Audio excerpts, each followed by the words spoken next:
photos. We have over 10 hours of footage that hasn't been seen by the general public before, and over 1,000 photographs. We've got excellent footage of the crater, and it's completely offset from the large bite in the building. And as General Parton said, that the building, the first bomb would have been around the third floor. Well, you can actually see, I mean, it's probably, 30, 40 feet offset from the small crater where the car bomb was, and then the floors are actually concaved around the third floor. So you could see where, and that was the biggest bite in the building, where it blasted that out. You had people said that they heard what sounded like a rifle shot, a high-powered rifle shot, which is, it works the same way with C4. It wouldn't have been as loud of an explosion. And that's where you hear all of the survivors talk about rubble coming down, people getting under their desks. They had time to get under their desk, and then the car bomb goes off outside.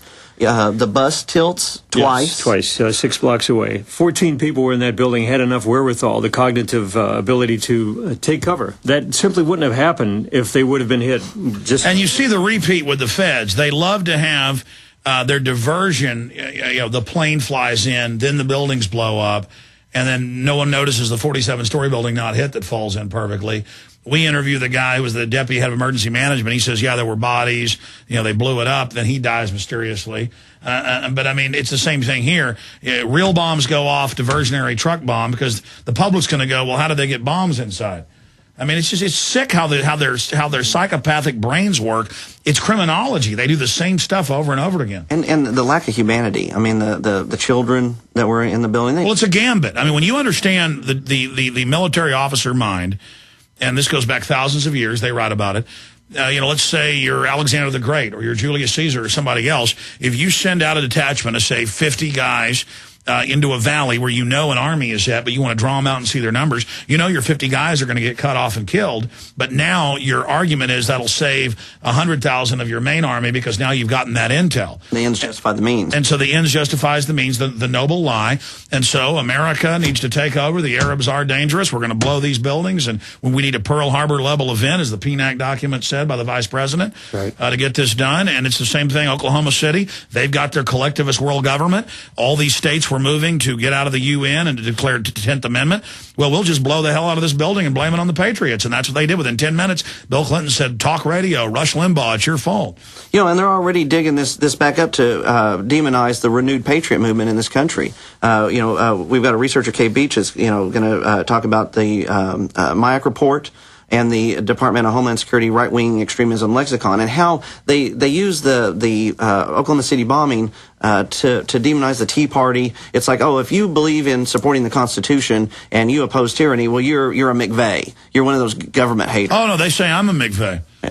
And, boy, I tell you, the Southern Poverty Law Center in that Chris Matthews documentary, they call me by my first name. Oh, Alex. We're not saying he's going to cause violence, but his followers are. So now I guess I've never talked to these people, but they're on a first name basis. That's how much because I know they don't like it that I talk about how they were running Elohim City. Well, we were doing the 15th anniversary of the Oklahoma City bombing press conference. At the same time, there was a tea party going on outside in Oklahoma City.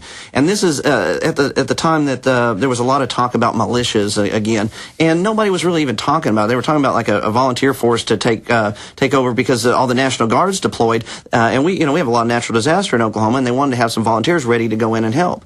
And that's all that Charles... Civil defense. Right. Yeah, 22 states have... Charles Key wants a militia to attack the government. And all of that information that came out was not on the tape. It was not in the interview. The editor took the reporter's story and completely fabricated all this stuff about... Well, no, that's like Rand Paul. There's like a 2-second delay, and he's like, excuse me, yes, I can hear you. Oh, you agree with getting rid of the Civil Rights Act? No, I don't. And then they ran the headline, he says, get rid of the Civil Rights Act. I mean, these are hoaxers. Sure. These are slime bags. These are crooks.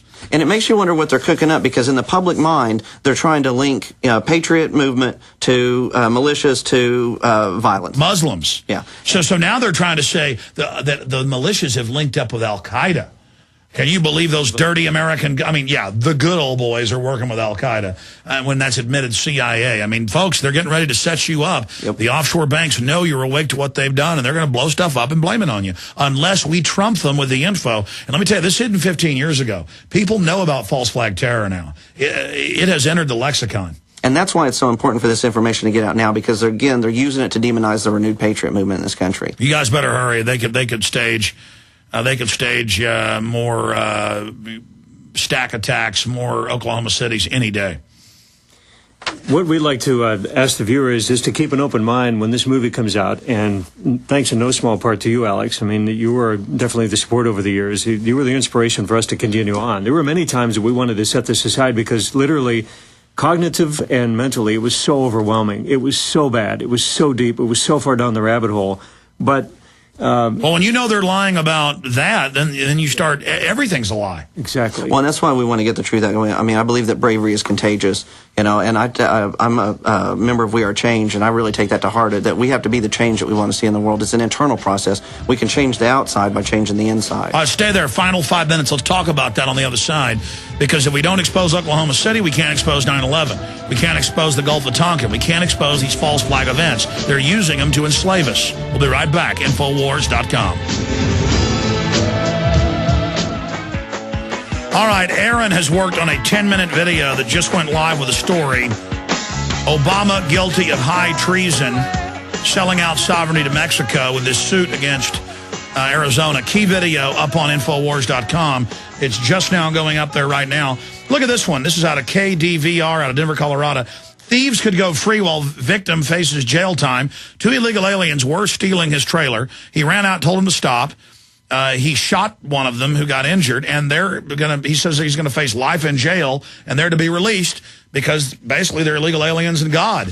So this is your criminal government, ladies and gentlemen, who wants to take your right to defend your life and property, just like England does. Holland O. Vandernoehoff is a really interesting fellow who I've interviewed before. We'll have him back on when the film comes out, but he's done deep research, and he's part of the film team. Holland, you've worked on the Oklahoma City connections to Oklahoma. Just real fast, rattle some of those off. Well, we have a lot of concrete connections. For one, Hussein al-Husseini, who was named as John Doe number 2 by Jana Davis at KFOR TV in Oklahoma, filmed, named specifically by witnesses on the scene as that was the man who was in the truck, Hussein al-Husseini. He later works for Boston's Logan Airport on the day of 9/11. He was a baggage handler. And as I recall, 2 of the hijackers flew out of there, and that's where their luggage went through, and they found the incriminating will and so forth. And then you have like Melvin Lattimore, a man whose original credit cards were used in the first World Trade Center bombing in 1993. He was a known Confederate of Tim McVeigh and friends of Tim McVeigh in 1995 before the bombing. And later on, he was a roommate of the 20th hijacker, the 20th 9/11 hijacker. And the guy that got his head sawed off, he was at an air base and loaned his laptop to one of the 9/11 people. He was on a bus in Oklahoma City and loaned his laptop to one of the hijackers who used it to email the 20th. That's right, a bus. Actually loaned it to someone, an unknown person who used it to email the 20th hijacker in Minnesota. But this was like in year 2000. I mean, they didn't have wireless access on buses back then. I don't think they even have it now. The point is, this is a spy nest. Yeah. Sure. So, I mean, there was at least one researcher who appeared before the 9/11 Commission to testify that Norman, Oklahoma was home to an Al-Qaeda cell prior to 9/11. Well, no one's ever been prosecuted or arrested in this cell, so obviously what was going on, there may have been some kind of logistics or support cell going on, but there were a lot of things going on, and the only way to view all of these events, World Trade Center 93, Oklahoma City, 9/11, is that they're not isolated. They are connected. They use some of the same people. They use the same SOPs, the same cover-up methods. They disregard the videotapes of the Pentagon. We've never seen a plane crashing into the Pentagon. We've never seen the videotapes of what happened in front of the Murrah building. They wire a building, fly a plane in, wire a building, bomb a truck. It's not bad enough that they blow up a truck bomb outside the building or they fly a plane in the building. They got to wire the building with explosives to increase the body count. It's the same SOP. And one of the points about this movie is unless we confront the people who are doing this, bring them to justice, this is going to keep on going. It's going to keep on happening, and each time it's going to get worse. How did you get involved in this? I'm from Oklahoma. I started researching the case, and I started doing some research on my own, putting out a hand-printed newsletter that I would hand out, and I met Chris-Emery at an event where he's handing out copies of Final Report. September of 2005. We stared to collaborate. We started collaborating at other conferences, truth conferences, low-power FMs, radio shows, and this is just another step in trying to expose the truth. It's been an honor. It's been, this meeting Chris really set me on the path to finding the right thing to do here. And that's Holland O. Vander Nieuwenhof. Pronounce it right? Van den Nieuwenhof. Van den Nieuwenhof. I always get names wrong here. It's all right. Well, it's always good to have you on. I had you on, what, 2-3 years ago? About 3 or 4 years ago, and when I published one of my first articles about the connections between 9/11 and... Yeah, that was a good story. If I may, if we have a second, I want to give a special mention to Devin Winter, our director of photography and our production coordinator. Devin has actually followed a lot of your work for the last 7-8 years. He came on board with this film and he says, I'm in because I want the truth to come out. And he's actually done a lot of the commercial interviews for the official story. And he says, that doesn't hold water. He says, I want to come on board with you. That's wonderful. We look forward to interviewing him when the film comes out because if they keep staging these terror attacks and blaming it on the Patriots, we're going to lose this war to defend America and save the Republic. Folks, most terrorism is staged. It's being used to enslave you and your family. Stand up and say no. Thanks for coming in, guys. Good job to the crew today. See you back live tomorrow, 11 a.m. Central. God bless.